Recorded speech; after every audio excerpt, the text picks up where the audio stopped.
Perkenalkan, nama saya Mujahid Asagaf dari kelas AS4A. Saya akan menjelaskan materi tentang sosiologi hukum. Yang pertama itu penyuluhan dan bantuan hukum. Penyuluhan hukum adalah salah satu kegiatan penyebarluasan informasi dan pemahaman terhadap norma hukum dan peraturan perundang-undangan yang berlaku guna mewujudkan dan mengembangkan kesadaran hukum masyarakat sehingga terciptanya budaya hukum dalam bentuk tertib dan taat atau patuh terhadap norma hukum dan peraturan perundang-undangan yang berlaku demi tegaknya supremasi hukum. Bantuan hukum adalah jasa hukum yang diberikan oleh memberi bantuan hukum secara cuma-cuma kepada penerima bantuan hukum. Yang kedua, dalam proses penyuluhan hukum. Keempat, unsur penyuluhan hukum, materi, sasaran, dan metode tersebut harus diusahakan keterpaduan dan konsistennya. Kecuali itu diusahakan berkaitan dengan tahapan-tahapan kesadaran hukum yang hidup dalam masyarakat.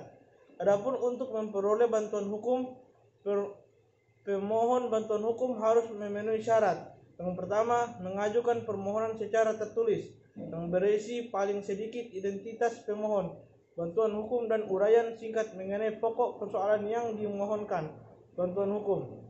Yang kedua, menyerahkan dokumen yang berkenaan dengan perkara dan melampirkan surat keterangan miskin dan lurah, kepala desa atau pejabat yang setingkat di tempat tinggal pemohon bantuan hukum. Setelah materi yang kedua, hukum responsif. Hukum responsif mengisyaratkan bahwa penegakan hukum tidak dapat dilakukan setengah-tengah. Menjalankan hukum tidak hanya menjalankan undang-undang tetapi harus memiliki kepekaan sosial. Hukum tidak hanya rules,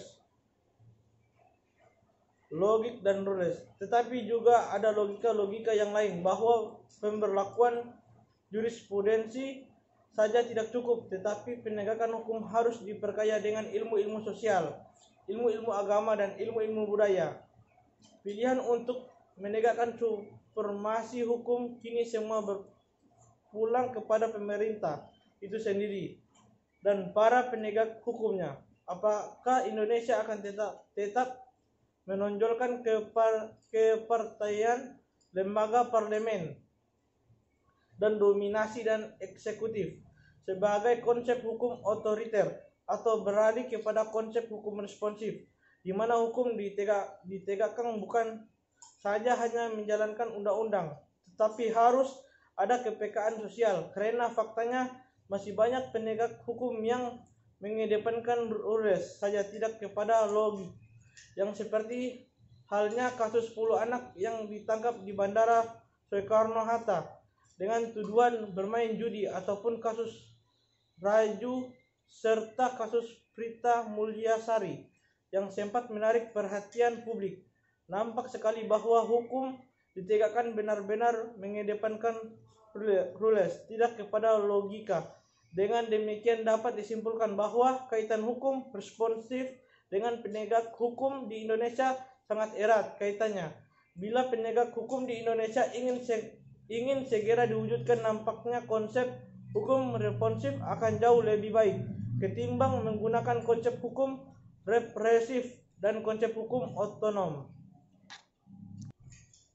Baiklah, materi yang ketiga, hukum politik dalam penyelesaian konflik.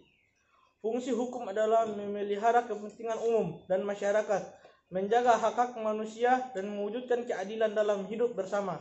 Ketiga fungsi ini tidak saling bertentangan, tetapi merupakan pengisian suatu konsep dasar, yakni bahwa manusia harus hidup dalam suatu masyarakat, dan masyarakat itu harus diatur dengan baik. Apabila pembicaraan sudah sampai kepada tata hukum, maka ketertiban merupakan tujuan dari tata hukum. Hal ini tidak mengherankan, karena yang menjadi taruhan pada saat itu adalah bagaimana mempertahankan kelangsungan hidup masyarakat.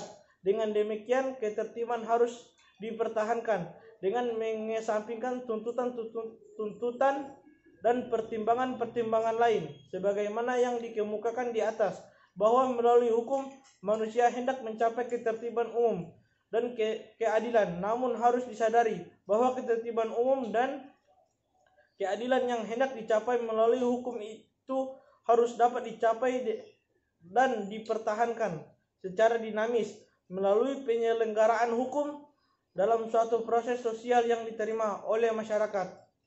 Dari segi sosiologi, sering dikatakan oleh para ahli sosiologi hukum bahwa proses pembuatan undang-undang, pelaksanaan undang-undang maupun peranan-peranan yang tersangkut di dalamnya sangat dipengaruhi oleh kekuatan-kekuatan politik, ekonomi, dan sosial budaya.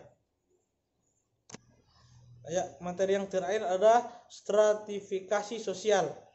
Istilah kata stratifikasi sosial berasal dari bahasa Latin, yakni stratum yang berarti tingkatan, serta socius yang berarti masyarakat atau teman. Sehingga bila kita tarik pengertian stratifikasi sosial tersebut, secara umum bisa kita sebutkan sebagai tingkatan sosial yang terdapat di dalam masyarakat.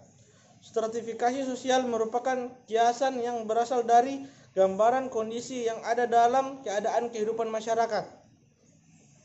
Stratifikasi sosial atau dalam bahasa Inggris disebut sebagai social stratification merupakan perbedaan masyarakat atau penduduk ke dalam kelas-kelas secara bertingkat atau hierarkis. Dengan kata lain, perbedaan dari kedudukan akan memicu adanya stratifikasi sosial atau yang juga disebut dengan pelapisan sosial.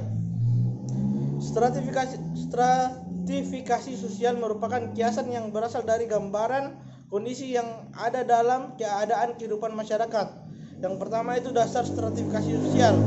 Yang pertama dasar kekayaan, yang kedua dasar kekuasaan dan kewenangan, yang ketiga dasar kehormatan, dan yang keempat dasar ukuran ilmu pengetahuan.